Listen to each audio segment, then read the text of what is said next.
Welcome to the Talkin VAWLS Network. My name is Boogie Bentley. As we continue to talk about the transfer portal, we keep going back and looking at the article from on3.com that said Tennessee was going to be a big spender in the portal this cycle. Now, up to now, we haven't really seen that. We see that Tennessee is focusing on needs, right? Which is good too. You got to have a balance here. They're focusing on the interior offensive line with guys like Josh Thompson from Northwestern, guys like Wendell Moe Jr., the interior offensive lineman from Arizona. Talked about him in this morning's video. If you missed it, you can go back and give it a watch. He did visit this weekend. Nobody really knew that was happening. We had no clue Wendell Moe Jr. was here until we had the reports of how his visit went. So we will see what happens there. But also you flip over to the defensive side of the ball. James Thompson, defensive lineman out of Wisconsin. JVR Suggs, defensive lineman out of LSU. We know those are the key targets as of now. We've seen that Tennessee has reached out to South Alabama running back Fluff Bothwell, but we haven't seen a guy that you would think, man, if you see Tennessee offer here, or you see Tennessee pursue, or you see a visit from a certain standard of player,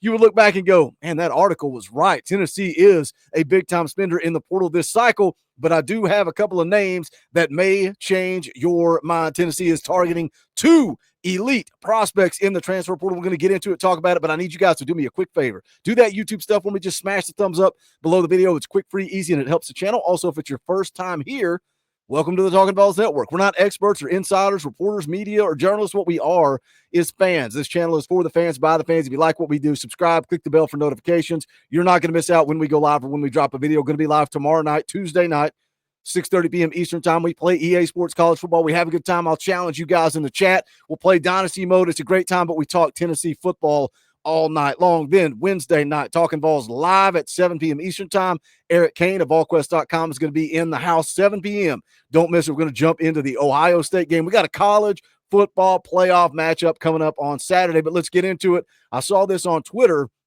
and I saw a lot of you guys tagging me in it. A lot of you guys tweeting this out. Breaking. Miami wide receiver Isaiah Horton has signed the papers necessary to enter the transfer portal, he tells On3 Sports.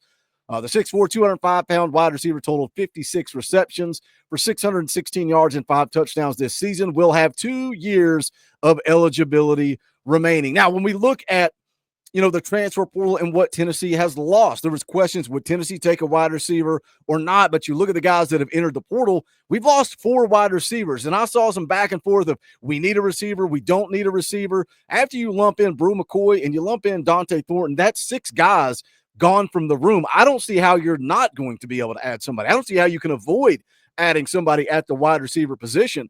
But coming out of high school, Isaiah Horton was a 4-star prospect out of where? Murfreesboro, Tennessee. So a local kid that Tennessee was heavily involved with, ranked just outside the top 300 according to the On3 industry rankings. Tennessee was one of his first offers back in August of 2018. He camped with Tennessee in 2019, also took an unofficial visit that year for the Chattanooga game. He attended Junior Day in February of 2020. He also took 2 unofficial visits the summer of 2021. So Tennessee definitely involved in the recruitment of Isaiah Horton out of high school. Now, this is directly from an On3 article. It says this past season, Horton worked mainly as the 4th wide receiver off the bench and had 56 catches for 616 yards, 3rd most on the team. Best statistical outing was 108 yards on 8 catches with a touchdown against USF. Said he arrived at Miami as a freshman in 2022, played all of 11 reps that year before redshirting. Then in 2023, played in 11 games, starting 2 and ended with 13 catches for 168 yards with 1 touchdown. I flashed at times, particularly with a 52-yard touchdown catch against Texas A&M. The former 4-star prospect out of Murfreesboro, Tennessee, had 71 catches over his final 2 years of high school for 1,345 yards and 17 touchdowns. His offer list was extensive, including Florida State, Georgia, LSU, Oregon, Alabama, and Tennessee. So we've seen predictions come in here. The Bama Online mods, they're the VolQuest for Alabama at on3.com. They have put in their official predictions for Alabama to flip Isaiah Horton as he goes in the portal, flip him from Miami to Alabama. Now, a lot of these kids, they know where they're going before they ever enter the portal. They've had back channel conversations, communication, whether that be via high school coaches, agents, parents. It's the Wild West right now. But I also heard from a little birdie that Tennessee is heavily interested and is going to heavily pursue Isaiah Horton. Now, what does that mean? What does that mean? Because Austin Price of VolQuest says the only name he's hearing is Alabama. So again, take it for what it's worth. What is Tennessee willing to do? What are they willing to spend?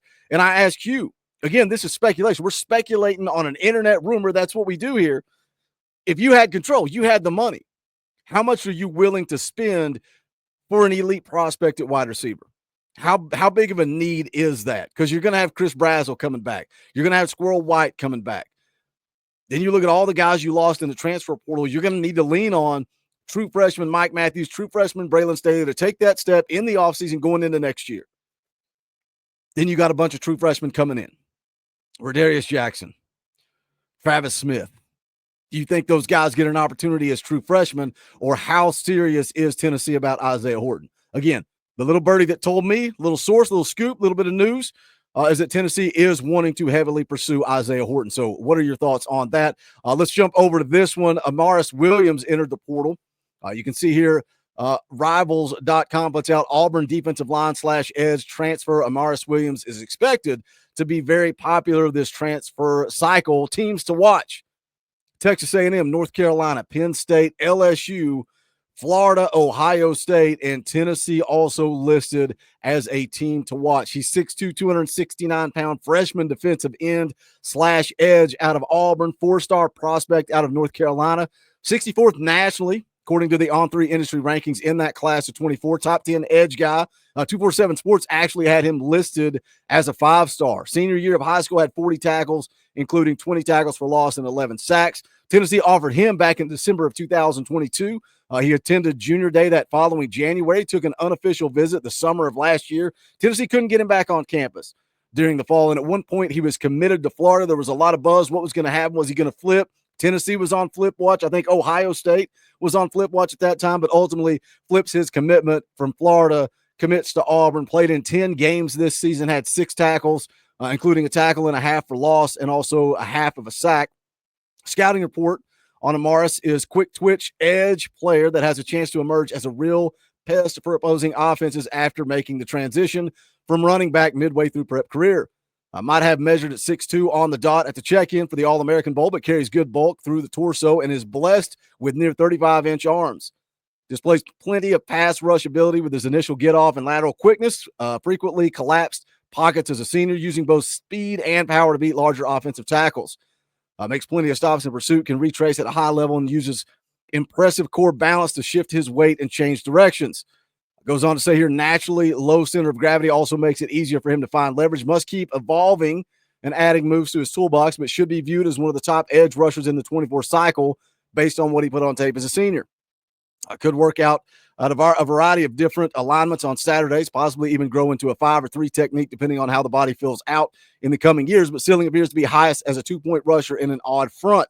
Younger for grade, could actually be class of 25 recruit, has a chance to develop into an early round NFL draft pick if he can avoid setbacks. So again, you see Rivals.com putting it out there that Tennessee is a team to watch for Amaris Williams. But I ask you, as we talk about these 2 prospects, these are 2 elite guys. And you can see, just look on the screen, Ohio State, LSU. Like, these are legit guys. Isaiah Horton, Alabama. Where do you spend the NIL money? If you've got the unlimited funds, and Josh Heupel taking care of business, he's taking care of the needs on the interior of the offensive line. But now we flip over to wide receiver. We talk about a guy, Amaris Williams, that I think defensive end because of his size. Do you spend the money on an elite guy like that? Or do you go look at the depth chart and say, well, let's look at our defensive ends? Tyree West, Jason Jenkins, Dom Bailey, Tyree Weathersby. Like, this defensive line is deep, it is stacked, it is loaded. When we talk about the depth, that's because after these seniors graduate, next man up, we're good to go.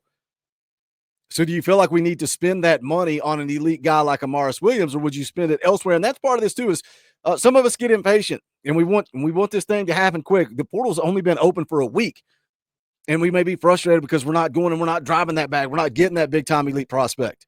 It's got to be the right fit. It's got to be the right need. Got to fit the culture. There's a lot of things that Josh Heupel is trying to balance here, but I know a lot of us have been saying, when are we going to target those elite guys? Well, here's 2 elite guys that Tennessee is targeting. Tennessee is interested in. I wanted to put out another video to put this out there for you guys. If you have any thoughts, jump in the comment section. Let's get into it. As always, smash the thumbs up on the way out the door. It helps the channel, and I would appreciate it. Go check out the Talkin VAWLS merchandise. You can go to bonfire.com/store youtube.com/Talkin VAWLS. Think about helping the channel by hitting that join button right down there. It's only $1 a month.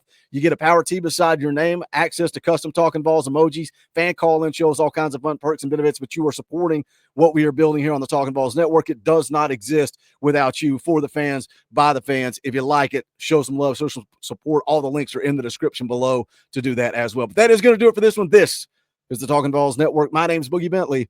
Go Big Orange.